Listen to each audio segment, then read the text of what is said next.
आज की कहानी में वो सब कुछ है जिसे देखकर किसी के भी रोंगटे खड़े हो जाएं, किसी के भी रूह कांप जाए। चलिए कहानी शुरू करते हैं। ये कहानी शुरू होती है मैट से, जो एक घर के बाहर खड़ा कोई फैसला ले रहा था। अब वो खुद से कहता है, चलो मैट आगे बढ़ो, शैतान तुम्हें हरा नहीं सकता। इसके बाद वो घर की बेल बजाता है और अंदर से एक आदमी निकलकर पूछता है, क्या चाहिए तुम्हें? मैट थोड़ा सा घबरा कर कहता है, मैं ओलिया का दोस्त हूँ। वो चाहती थी कि मैं उसके घर जाकर उसके माता पिता से मिलूं। ये सुनकर आदमी चुपचाप अंदर जाता है, जिसके पीछे पीछे मैट भी घर में दाखिल हो जाता है। ये हैं ओलिया के माता पिता एंडी और नताशा। मैट शायद इन्हें जान से मारने जहाँ आया था, जो धीरे धीरे आगे बढ़ रहा था।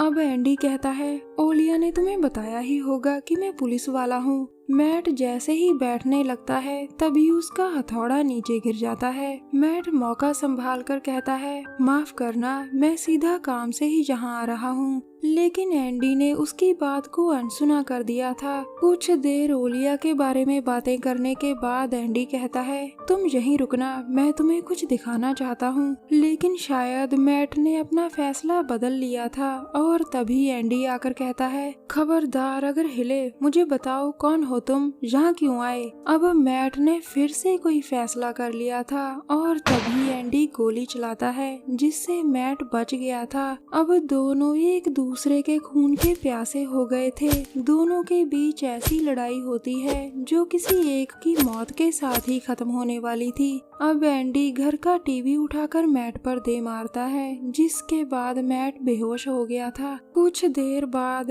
मैट धीरे धीरे आंखें खोलता है, जिसे बाथरूम में बांध रखा था। अचानक एंडी वहां आता है और आते ही फिर से मैट को मारने लगता है। फिर वो पूछता है, बताओ कौन हो तुम? लेकिन मैट कुछ नहीं बताता। इसके बाद एंडी मैट का मुंह खुलवाने के लिए उसकी एक टांग पर कई बार ड्रिल चलाता है। बेचारा मैट दर्द के कारण गला फाड़कर चिल्ला रहा था।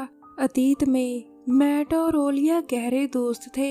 एक दिन ओलिया कहती है, मैट, मैं चाहती हूँ कि तुम मेरे पिता को मार डालो, क्योंकि उसने मेरे साथ जबरदस्ती की थी। इसके बाद मैट ने एंडी को मारने का फैसला कर लिया था। वर्तमान समय में अब एंडी ने मैट को काफी टॉर्चर किया था, जिसे देखकर नताशा पूछती है, क्या तुमने उसे मार डाला? एंडी कहता है, नहीं, वो कह रहा है कि मैंने ओलिया के साथ गलत किया है। वो यहाँ मुझसे बदला लेने आया है। उसी वक्त हमारा हीरो मैट किसी तरह खड़ा हो गया था। फिर वो पास पड़े ऑयल को अपने हाथों पर लगाता है। इसके बाद उसने खुद को पूरी ताकत से पीछे की तरफ धकेल दिया था। मैट अब आजाद तो हो गया था, लेकिन वो काफी जख्मी हो चुका था। अब वो बाहर आकर जल्दी जल्दी गन उठाता है और तभी उसके सामने एंडी आ जाता है। अब एंडी कहता है, मैंने अपनी बेटी के साथ कुछ गलत नहीं किया। अगर तुम चाहो तो मैं ओलिया को यहाँ बुला सकता हूँ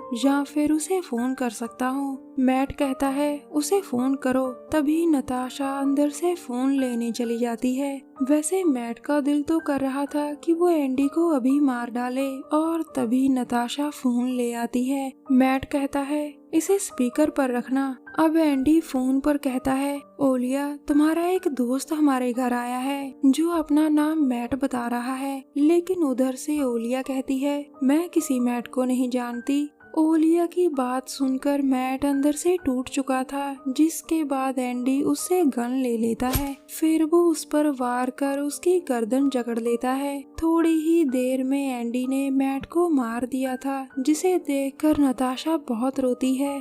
अतीत में ये है एंडी का पुराना दोस्त जैक, जो एक पुलिस वाला ही था। आज वो एक क्राइम सीन देख रहा था, जहाँ किलर को भी समय रहते पुलिस ने पकड़ लिया था। किलर ने एक ब्लेड से अपनी दोस्त के टुकड़े टुकड़े कर दिए थे। फोरेंसिक टीम के जाने के बाद जैक एंडी से कहता है, मुझे पैसों की बहुत जरूरत है, मेरी बीवी बीमार है। ये किलर काफी अमीर है, अगर हम इसके माता पिता से बात करें तो हमें बहुत पैसा मिल सकता है। जैक के बार बार कहने पर एंडी उसकी बात मान जाता है और वो दोनों सबूतों के साथ छेड़छाड़ करते हैं। उसी रात वो दोनों किलर के माता पिता से मिलते हैं। सब समझाने के बाद जैक कहता है, तुम लोग स्टेशन के लॉकर में पैसा रख देना, बाकी का काम हम देख लेंगे। किलर के माता पिता वैसा ही करते हैं। इसके बाद किलर को भी जेल से रिहा कर दिया जाता है क्योंकि उसके खिलाफ सबूत नहीं थे। इसी बीच एक दिन एंडी लॉकर से पैसा उठा लेता है, लेकिन वो जैक से कहता है, हमें धोखा दिया गया, लॉकर खाली था। ये सुनकर जैक बहुत दुखी होता है। वो उसी रात गुस्से में आकर किलर को पकड़कर मार देता है।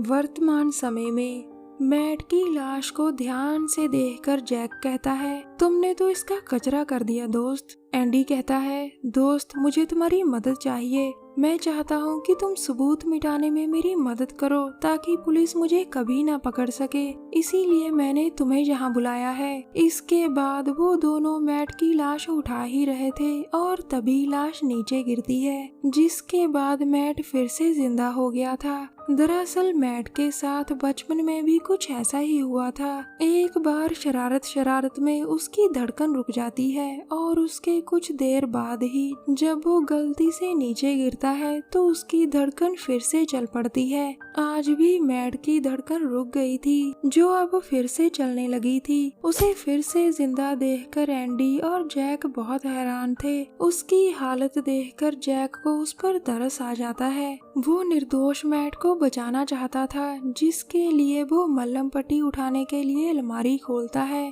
अचानक उसकी नजर एक बैग पर पड़ती है जो नोटों से भरा पड़ा था। इतने नोट देखकर जैक समझ गया था कि एंडी ने ही उसे धोखा दिया है। अब एंडी कहता है, मैं आधा हिस्सा नहीं करना चाहता था दोस्त। ये सुनकर जैक अपनी गन निकालता है, जबकि एंडी भी मुकाबले के लिए तैयार था। अब दोनों को फैसला करना था कि आगे क्या करें। उसी वक्त ओलिया घर में आ जाती है। तभी पहले जैक गोली चलाता है और फिर एंडी गोली चलाता है, लेकिन जैक का निशाना चूक गया था, जिसके कारण एंडी सिर्फ जख्मी हुआ था। जैक की मौत के बाद एंडी कहता है, मुझे सच सच बताओ ओलिया, ये लड़का कौन है? ये सुनकर ओलिया कहती है, ये मेरा दोस्त है। मुझे पता था कि आपके पास बहुत पैसा है। मैं आपका पैसा लेकर बड़े शहर में रहना चाहती थी, इसीलिए मैंने अपने दोस्त को इस्तेमाल किया। ये सुनकर एंडी और नताशा बहुत हैरान होते हैं। इसके बाद एंडी उसे कुछ पैसे देकर कहता है, अगर और जरूरत पड़े तो बता देना।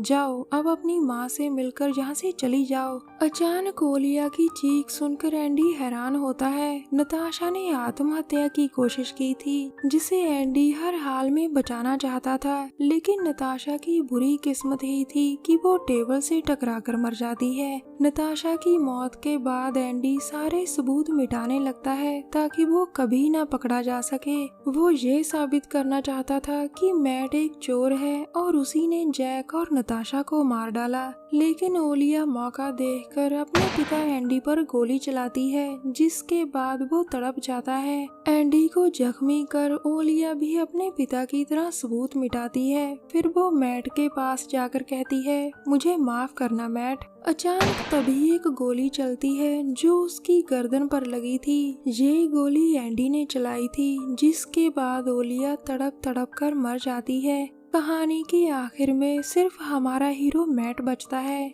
जो ओलिया की बातों से भावुक होकर उसके जाल में फंस गया था।